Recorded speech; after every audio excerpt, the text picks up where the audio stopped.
Happy New Year to what's that? It's New Year? You know, that makes more sense. So, Happy New Year to everyone here on KevCentral. Got this little bike. It actually, well, I was going to say it. There we go. Need to lube that chain. That's not working well, but I'm going to put this here just for a little prop for a second because I want to talk about what's coming in 2022, early in 2022 here on KevCentral, but also address what's been going on with KevCentral. And by that, I mean why so few videos. Because if you are a regular viewer, especially someone that's followed the channel for a long time, you'll know typically I do 3 to 5 videos a week. Sometimes I'll do bursts. Might be a week where I do a video every day, sometimes 2 weeks with that. And then all of a sudden, hardly anything. About 2 videos a month was all I was putting out. Well, there's a reason for that. And I'm going to talk about that in this video, and I'll actually start out talking about that, then kind of lead into what's going to be coming here in early 2022. So, the issues. First, the supply chain issues. As we all know, it was incredibly hard to get bikes. That seems to have alleviated itself here at the very end of the year. I know from Black Friday on, it seemed like Walmart had plenty of bikes, but I already had all of those. I had purchased them all, reviewed them all, and I'm not one that's gonna milk a video or a bike for content. I like all my content to be of a certain quality, a certain caliber, so I'm not just gonna take this bike and put a seat on it and make that a video and then, hey, look, my next video, I'm putting a right grip on this bike. That's just not me. You know, more power to anyone that does that, but that's just not me. I like a certain quality, a certain caliber content, and not to just keep repeating the same thing. That said, I do have enough bikes, enough parts, and just enough going on that I can make content, which I did. I had 12, probably almost 15 complete videos filmed and ready to go. But the way I do videos, this probably isn't good, but it's the way I do it, and I do it for a reason. I do just-in-time videos. I might edit a video and have it complete and ready to go, but I don't upload it until the day that it goes live, or at the longest, the day before it goes live. Usually, right when you see that notification, it was uploaded just a few hours before that, even if it was completed weeks prior. The reason is that with KevCentral, I've just noticed if I do that long upload, a video that's scheduled to go live in a month, it sure seems like people don't get notified as much of that video, and I can see the view counts are lower, and so on. So I do the just-in-time thing, which Apple does with their inventory. It works out for them. It seems to work for me on YouTube, and I'll be talking about Apple in just a second, which, well, I'll go ahead and talk about that. The big issue. The great tech-pocalypse, as I call it, and I don't mean tech-pocalypse or great in a good way. I mean horrible. I have, if you are a live stream viewer or if you know me, I have incessantly complained about this. My MacBook Pro that I use for my editing, this was a 2018 MacBook Pro. This was the next to the top of the line one. It was $2,500 at the time with that useless touch bar, and of course they robbed it of all the ports. So if you use a Mac, had to use the dongles. You have dongles hanging off everywhere. But I've been complaining about this getting progressively slower. I mean, to the point, I'm gonna show you something. Get this out of the way as I lay it down. Let me put this on the screen. But I traded in this MacBook, and you'll see in just a moment what for. But I traded in this MacBook to Apple. It met all of their trade-in criteria. They were concerned about the fact that it would boot. It does. They were concerned about if the keyboard worked, which is interesting because this is one of those models that if you got a speck of dust in that keyboard, it had the butterfly keyboard, known to be problematic. They never officially acknowledged it had an issue that I'm aware of, but a speck of dust could render it useless. And also on this model, if you open the screen more than 90 degrees, they didn't make the internal cable long enough, so it could snap and render your screen useless. And that was the two things mysteriously that they were worried about with the trade-in was A, would it boot?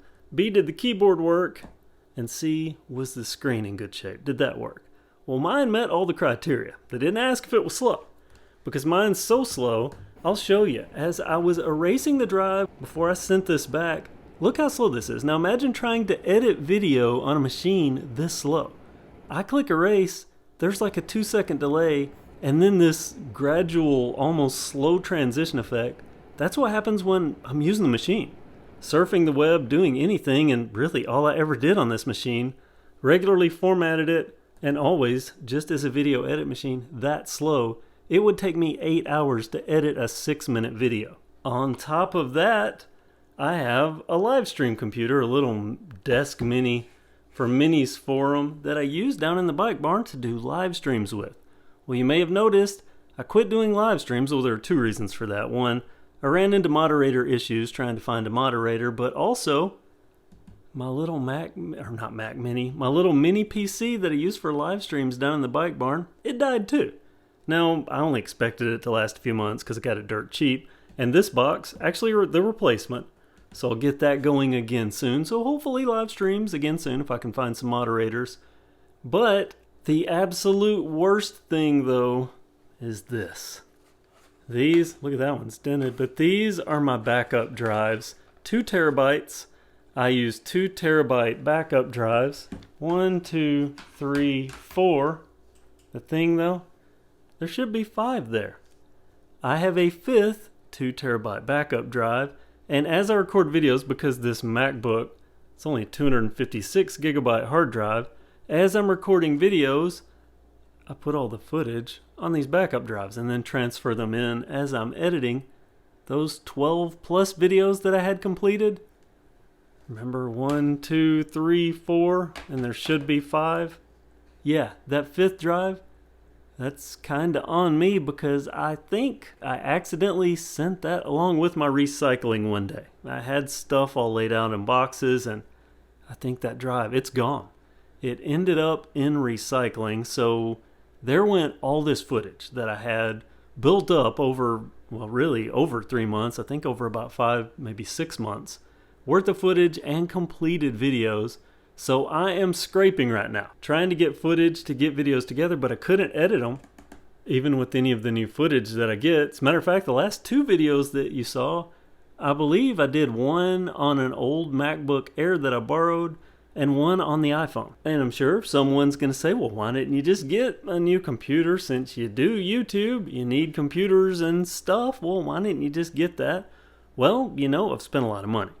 I spent over $10,000 on some of that stuff that you haven't seen the videos for, that I'm trying to scrape together some hopefully salvage footage on iCloud. Oddly enough, Apple being part of my problem, iCloud may be my saving grace because I do have some footage there. It just takes forever to get it downloaded, but hopefully I have enough to recreate some of this in at least some form.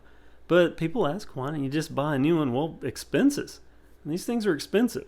New MacBook, $2,500. I spent over $10,000 on the stuff that was in some of those videos, and then $3,600 on blow molds for this Christmas season. I'll put a link down in the description to my KevReviews video to show just some of those blow molds, but I've had a lot of outflow of money at the end of the year here, but I did still manage, this is heavy because it's in the box here, I did still manage to buy this, the new MacBook Pro. This, scoot these out of the way.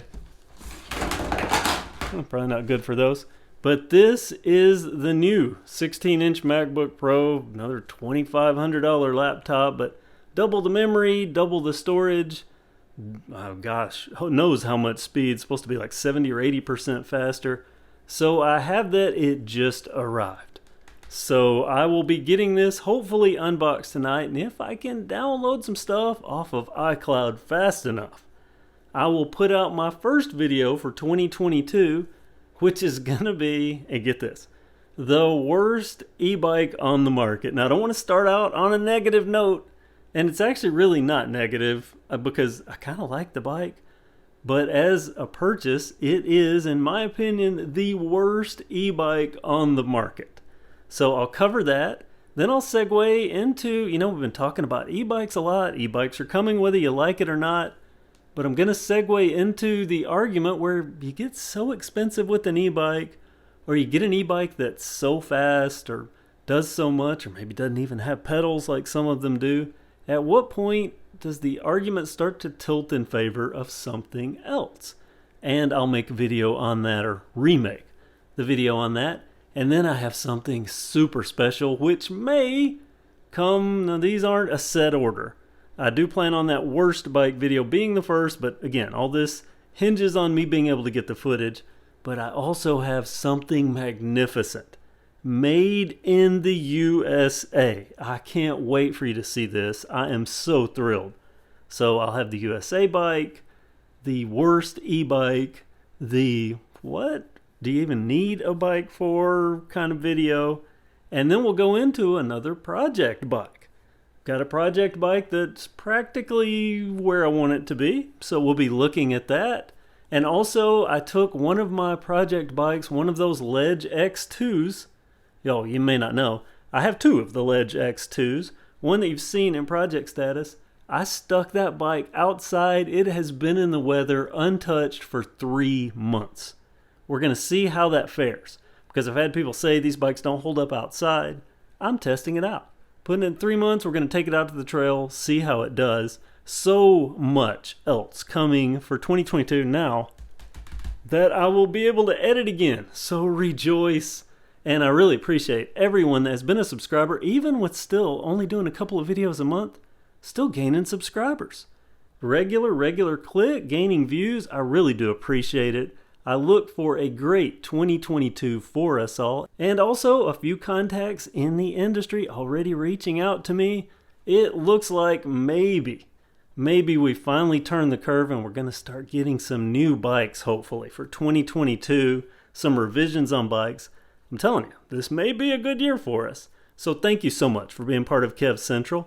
Look forward to putting out many new videos for you in 2022. Be sure to give this video a thumbs up because you know that helps in the YouTube algorithm. And also be sure to drop a comment down there.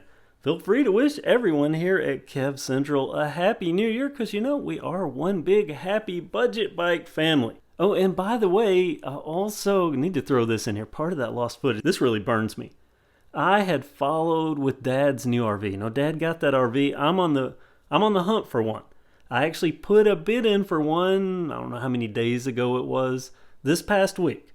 I put in a bid. I traveled 2.5 hours away and put in a bid on one, so we'll see what happens with that. But at the very least, I had covered everything on Dad's RV. I was going to show what it was like to buy an older budget RV, every step of the way, what you run into, how much extra money, is it worth it? I had documented every single bit of that. And as far as I know, that is unrecoverable. It's on that gone drive. I haven't seen any of that on iCloud because I filmed it with GoPros. So, oh my goodness. But still, I'll maybe piece together that because, you know, I'm not going to make this an RV channel. This is going to be bike-centric channel. Always has been mainly bike-centric. You know, I do other stuff, but mostly bikes.